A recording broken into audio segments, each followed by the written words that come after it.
안녕하세요. 결혼한 지 13년대 며느리 마스터입니다. 올해 제 나이는 39살로 30대의 막차에 올라탄 중이고요.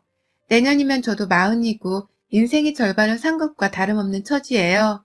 여전히 누군가에게는 애처럼 보일 수 있는 나이란 거 잘 알지만 그냥 제가 살 만큼 살고 결혼도 할 만큼 했다고 말씀을 드리고 싶었습니다. 저희 남편은 일이 굉장히 바쁜 사람이에요. 일 때문에 거의 1년의 절반 이상을 회사에서 야근하며 자기 여가를 보낸다고 해도 과언이 아닐 정도로 말이죠. 얼굴 한번 보는 게 와이프인 저조차도 너무 힘들었고 저희 아이들도 마찬가지였습니다. 아빠가 왜 또 집에 안 오냐는 말을 어릴 적부터 입에 달고 사는 바람에 남들이 들으면 지 아빠가 수시로 엄마랑 싸워서 가출이라도 하는 줄 알 뻔했어요. 실제로 그렇게 오해를 하고서는 둘째 유치원 학부모들 사이에서 이상한 소문이 나기도 했었고요. 얘 아빠가 바람났는데 얘 엄마만 그 사실을 모르고 있다는 소문 말입니다.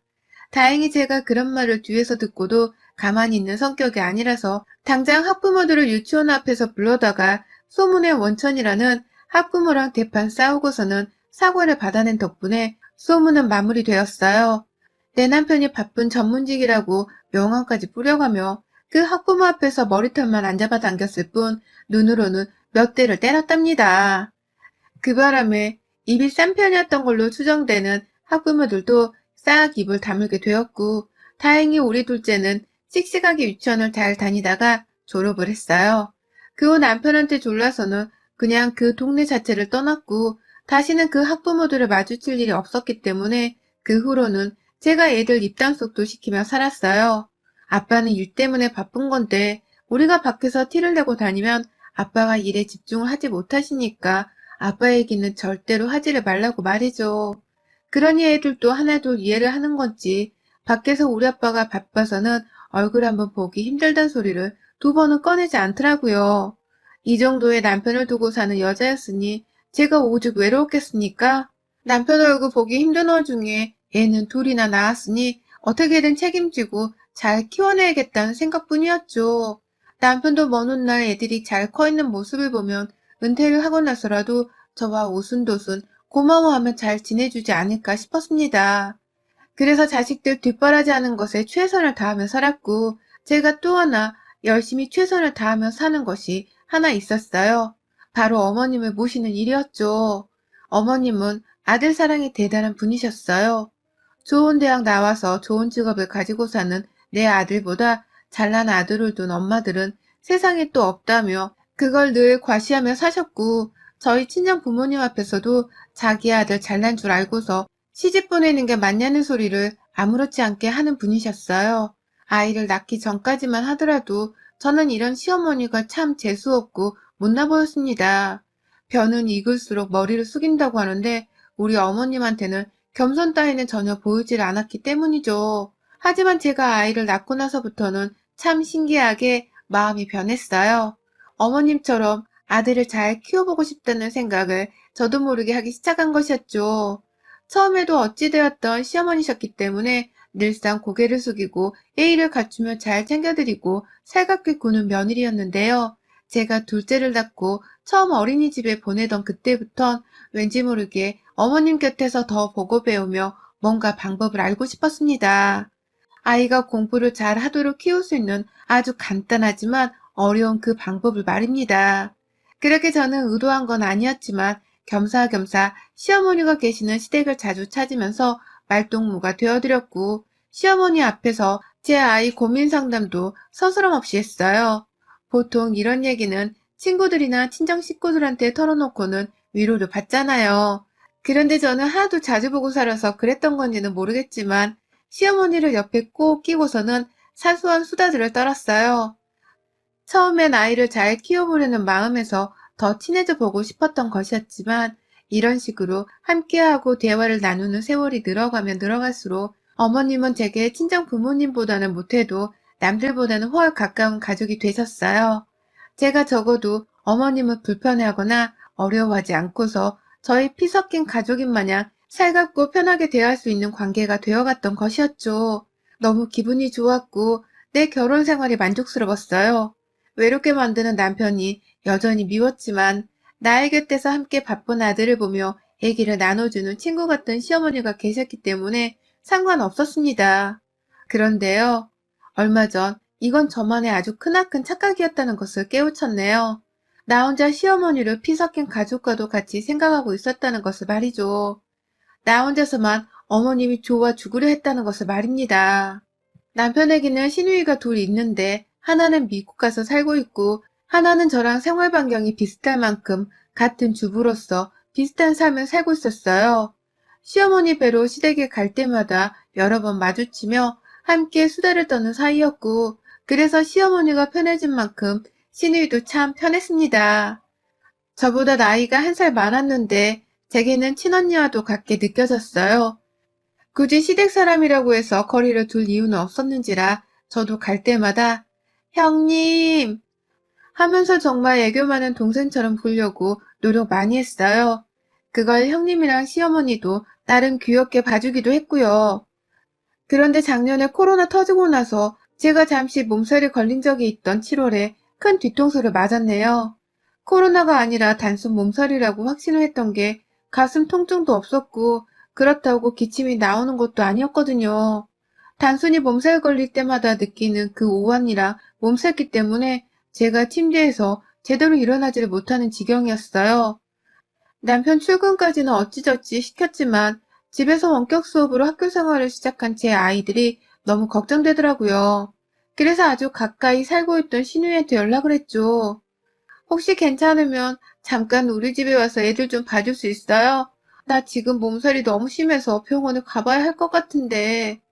라고 말해줘. 하지만 시누이는 망설임 하나 없이 너 코로나지? 코로나 아니야? 근데 뭘 오라 말아야. 당장 혼자 병원 튀어가. 너 그냥 가서 입원하고 집에도 들어가지 마. 내 동생까지 코로나 걸리면 너 어쩌려 그래? 라고 말을 하더라고요. 내 몸 걱정 하나를 해주기는커녕 그냥 그 길로 저를 코로나 환자라 비난하며 자기 동생한테 옮기지 말라는 소리부터 하는데 와 정말 서럽대요. 대신 집에 와주는 건 바라지도 않았고 그냥 걱정이라도 해줬으면 제가 힘을 얻었을 텐데 시누이가 그렇게 제게 모진 말을 내뱉으면서 집에 돌아오지도 말라고 하더니만 바로 시어머니께까지 연락을 해서는 제가 코로나 환자임이 확실하다는 소리를 하셨습니다. 그리고는 이내 당장 시어머님이 기다렸다는 듯이 전화가 걸려왔어요. 야, 너 코로나야? 아니, 너는 집에서 놀고 먹는 애가 몸 관리를 도대체 어떻게 하길래 바쁜 네 남편한테 도움은 못 될 망정 피해를 주니? 당장 친정으로 뛰쳐가던가 병원 가서 입원을 하던가 당장 그 집에서 나가! 라면 소리를 빽 지르시는데 귀가 떨어질 뻔하는 줄 알았네요. 눈물을 머금고 저도 불안한 마음에 당장 혼자서 병원을 찾았어요. 그 후 시간이 좀 걸리긴 했지만 결과는 음성이었고 몸살 감기 처방을 받고는 집에 와서 내내 알아두었어요. 기특하게도 아이들은 자기들끼리 배달 음식을 시키면서까지 식사는 꼬박꼬박 잘 챙겨 먹었고 남편도 저를 환자 취급하기는커녕 오히려 괜찮냐며 퇴근 후 살갑게 간호를 해주려 해서 마음고생은 덜했어요. 하지만 이제는 친가족과도 다름이 없다 여기며 옆에서 막내 노릇을 톡톡히 하고 살았던 지난 세월에 뒤통수를 치듯이 저를 나몰라라 하며 집에서 나가라 마라 자기 아들 걱정부터 한 시어머니와 시누이의 태도는 두고두고 놀라웠네요. 역시 시댁 식구들은 가족이 되긴 힘든 건가 싶기도 하며 현실 자각을 했고요. 그럼에도 불구하고 내가 정말 잘해줬는데 어떻게 내 건강 걱정을 한 번도 안 해줄 수 있나 싶어서 화도 나더라고요. 사실 시어머니는 그간 간간히 저하고 거리를 두려고 하는 게 눈에 보이긴 했습니다. 시누이는 제가 시댁에 갔을 때에만 마주치는 사람이었지 명절에는 마주치기 힘든 사람이어서 잘 볼 수가 없었어요. 그래서 시어머니는 명절부터 평소에도 늘상 얼굴을 마주봐야 하는 사람이었어요. 제 딸에는 친해졌다고 생각을 했지만 저희 어머니는 아주 불현듯 거리를 두려워하신 적이 있었어요. 예를 들면 시댁에 가서 애들이 조금 칭얼거리길래 어른들 앞에서 조심하라며 훈계를 하려고 하는데 어머님은 그마저도 시간이 아깝다면서 넌 요리하다 말고 어딜 가니? 라고 하더라고요. 잠시라도 쉬는 시간을 가지지 말라는 식으로 말이죠. 그뿐만이 아니라 남편이 조금이라도 힘들어하는 내색을 보이면서 눈을 지그시 감으면 하루 종일 일하느라 힘들었던 것이었음에도 불구하고 너는 네 남편 간수로 어떻게 하길래 애가 이렇게 힘이 빠져선 도대체 집구석에서 하는 일이 뭐냐? 라며 혼을 내기도 하셨어요. 저는 물론 시어머니시니까 자기 아들 걱정이 되어 이런 말을 하실 수 있다고 생각했습니다. 그래서 그런 말을 하셨을 때에도 죄송합니다. 좋은 거 더 열심히 먹이며 뒷바라지 할게요. 라며 어머니께 최대한 화를 푸시라 기분 좋게 다가갔고요. 그냥 저는 시큰둥한 어머님의 성질을 건드려서 함께 싸움을 하고 싶지 않았어요. 제 성격이 할 말은 해야 하는 성격이었는지라 그렇게 맞서서 시어머니랑 대판 싸우기라도 할까 싶어 최대한 시댁에선 순한 양처럼 자제를 하려고 했습니다. 그러니 어머님의 사소한 잔소리나 화도 알겠다고만 대답을 한 채 제 딴에는 현명하게 넘어가려 한 거였어요. 그게 반복되다 보니 제게는 그리 큰 마찰이라고 할 것이 없었고 시어머니도 남편 문제나 명절 때 말곤 대체로 평온한 편이셨는지라 괜찮았죠. 그러나 제가 간과한 게 있었어요. 어머님이 무조건 화를 내는 걸로 저를 섭섭하게 만드는 게 아니었다는 사실을 말이죠. 저희 어머님은 화를 내는 것뿐만 아니라 제 주변의 것들과 저를 비교해대면서 은근슬쩍 돌려가기를 하는 분이시더라고요. 그걸 저는 작년에 몸살 걸렸던 그날로 좀 더 여러 차례 느꼈고요. 추석부터 월설에도 혹여나 하는 마음에 시댁은 가지 않았습니다. 신혼회까지 합쳐서 여러 사람들이 거치며 드나드는 집이었기 때문에 최대한 조심하자는 의도였고 그 대신 저희 남편과 애들은 추석이 되기 전 일찌감치 시댁을 찾을 예정이었어요. 제가 워낙 평소에 시어머니 뵈러 자주 왕래를 하고 있었기 때문에 서로 얼굴을 못 보고 사는 정도까지는 아니었고요. 그런데 한 번은 어머님이 집에 온 적에 다 같이 밥을 먹은 후 일방적으로 설거지를 시키는데 고무장갑을 빼가시더라고요. 며느리가 설거지를 하는 건 뭐 흔하게 어느 집안에서나 일어나는 일이었는지라 저도 그러려니 했지만 고무장갑을 너무 보란듯이 거실로 가져가시는 모습에 섭섭하더라고요. 며느리 손에 물을 여러 방울 묻히고 싶으신 건가 싶었으니까요. 하지만 문제는 그뿐만이 아니었어요.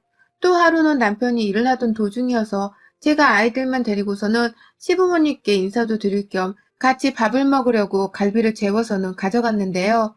어머님이 그걸 보시더니 우리 아들 줘야지 라는 말과 함께 그날 저녁에 저희 아들과 저한테는 그냥 비빔밥 하나를 만들어 주셨습니다. 냉장고 안에 들어있던 아무 나물이나 참기름에 고추장을 비벼서는 그걸 알아서 퍼먹으라며 양푼채로 가져다 주시더라고요. 제가 기껏 저도 먹어보겠다고 만들어간 갈비였는데 말이죠. 애들이 고기 반찬을 찾으니 반찬 투정하라고 엄마가 가르쳤냐면서 제 앞에서 저를 혼내려 하시는데 분위기가 너무 쌀벌해서 제가 나서서 제 아이들을 혼내기에 이르렀습니다. 안 그럼 할머니가 혼냈다고 애들도 상처를 받을 게 뻔했으니까요. 내가 남도 아니고 내 아이들이 남의 자식도 아닌데 자기 아들 입에 들어갈 갈비만 생각하고 위하시는 어머님의 치졸한 태도가 참 정내미가 떨어지더라고요. 하지만 이것 또한 아주 약과에 불과한 것이었습니다. 이런 식의 어머님의 쪼잔하고도 치졸한 행동들을 여러 차례 목격하던 중 지난주 저희 부부가 아이들을 데리고 시댁에 갔던 날 그 쪼잔함과 찌질함은 거의 극에 달했어요.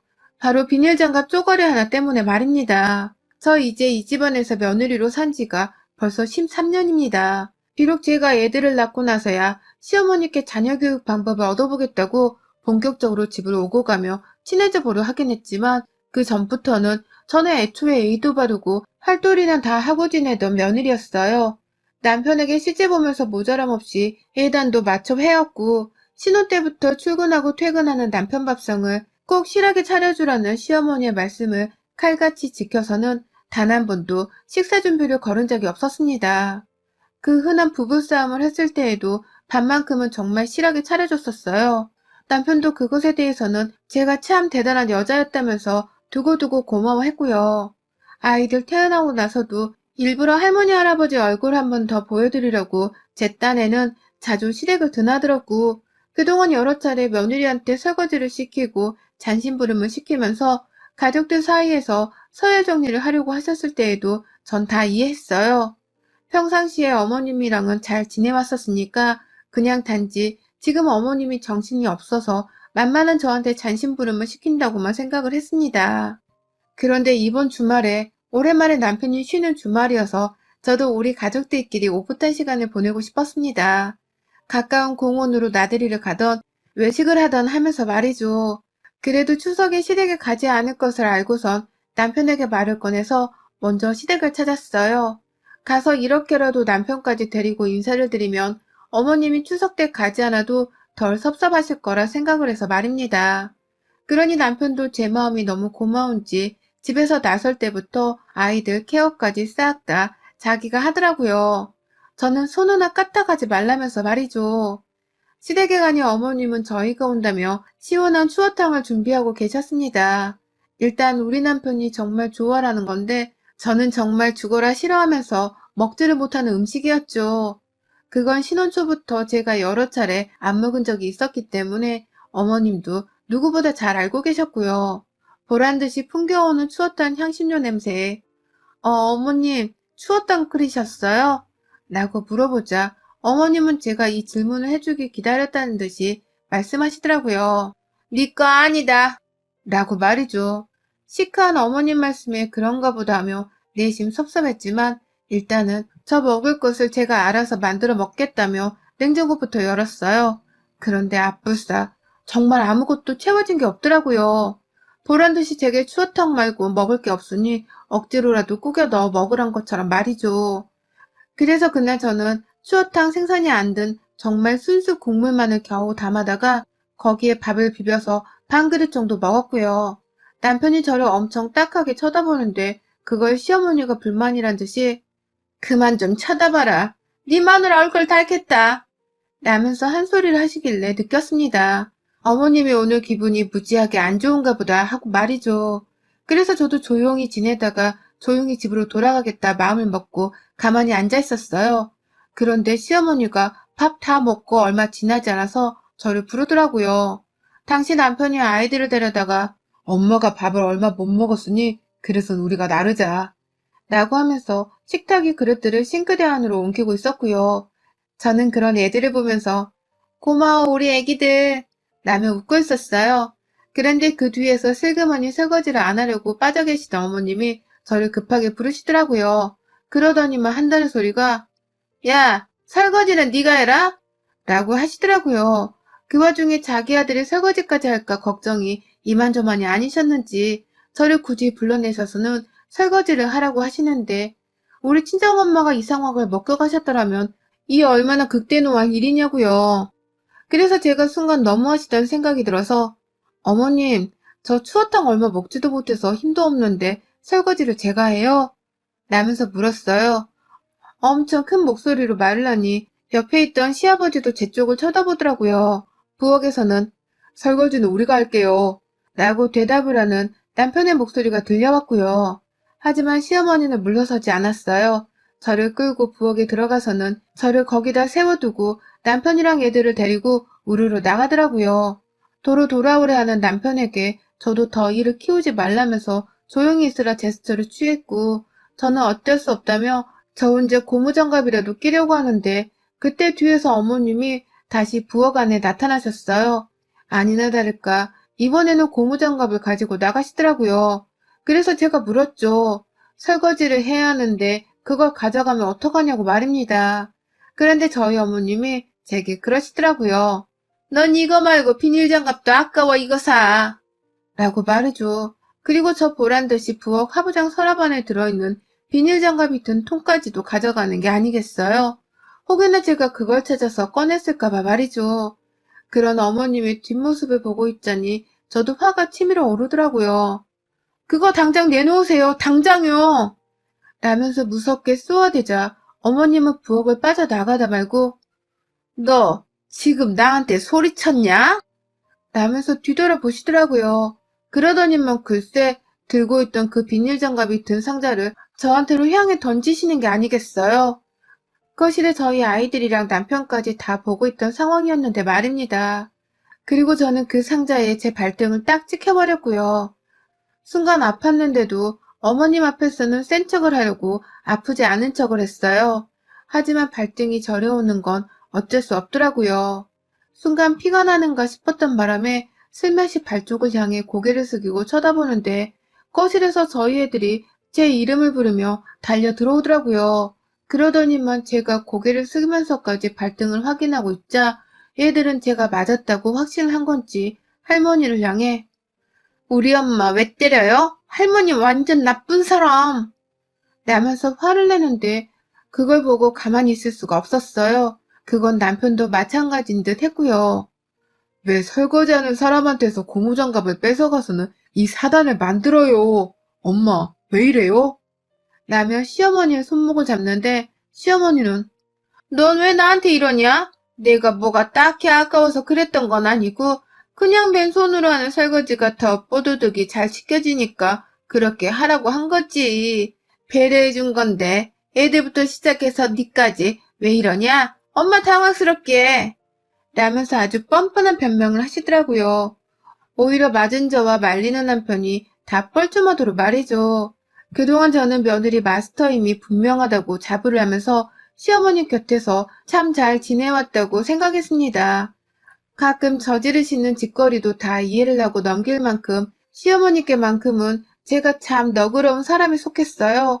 그런데 이제 와서 며느리가 설거지 한 번 고무장갑을 끼고 하는 것조차 아깝다며 하지를 못하게 하고 급기야 그 비닐장갑 쪼가리 하나조차도 제가 쓰는 게 아깝다면서 가져가는 걸 보니 제가 헛살았나 싶더라고요. 며느리로서 제대로 헛살았다는 생각을 한 것이었죠. 그날 저는 설거지를 하지 않았어요. 온 식구들이 추어탕 한 그릇 하느라고 시뻘건 국물 자국이 가득한 그릇들 뿐이었습니다. 그런데 시어머니가 13년 차의 며느린 저보다도 비닐장갑 하나를 더 아까워하시는 꼴을 보고는 도저히 집안일을 도와드리기가 싫었습니다. 그래서 시어머니가 아까워하시던 그 비닐장갑들을 모조리 다 상자 안에서 끄집어내서 남은 추어탕이 들어있던 냄비솥 안에다가 쑤셔 넣어 버렸어요. 시어머니가 졸지에 비닐장갑을 못 쓰시게 된 것이었죠. 뒤에서 비닐 아깝게 뭐하냐고 소리치는 어머니를 더 약올리겠다면서 저는 하부정을 열어다가 그 안에 들어가 있는 다른 일회용 비닐팩까지 다 하나하나 뜯어서는 가위로 확 가운데에 큼지막하게 구멍을 대놓고 뚫어버렸습니다. 13년 차 며느리보다 아까워하는 비닐들을 다 못 쓰게 되어 어떡하죠, 어머님? 새로 사셔야겠네요. 며느리도 이참에 새로 하나 구해보세요. 라는 말을 남기곤 약 올리듯 시어머니께 가소로운 웃음을 지어 보인 채 집을 나왔어요. 저는 그날로 더 이상의 어머님 며느리를 그만두기로 독하게 마음을 먹었고요. 추석이며 내년 설이며 하다못해 평상시에도 절대로 시어머니께 내 두 발로 먼저 찾을 일은 없을 거라는 걸 남편에게도 확실히 말했습니다. 우리 친정에서 내가 이 꼴을 당하고 사는 걸 알면 얼마나 가슴 아프시겠냐며 남편을 못 잡아먹어 안달인 듯 화를 댔더니만 남편도 할 말이 없었는지 그래, 이젠 가지 말자 라며 저를 달래주더라고요. 졸지에 저의 배려로 시댁이 기분 좋게 찾아갔다가 자기 엄마의 폭탄과도 같은 행동에 남편 또한 상당히 심란한 듯 보였지만 다 어미를 잘못 둔 탓이라고만 여기니 제 마음이 그리 무겁진 않았어요. 제가 살짝 너무했나 싶기도 하지만 며느리보다 비닐 쪼가리 하나를 더 아까워하는 시어머니께 제가 할 만큼의 분노는 표출했다고 생각합니다. 그래서 사실 혼란스럽거나 힘들진 않고 오히려 개운하네요. 지난 13년간의 뻘짓이 이제서야 끝이 난 것 같아서 말입니다.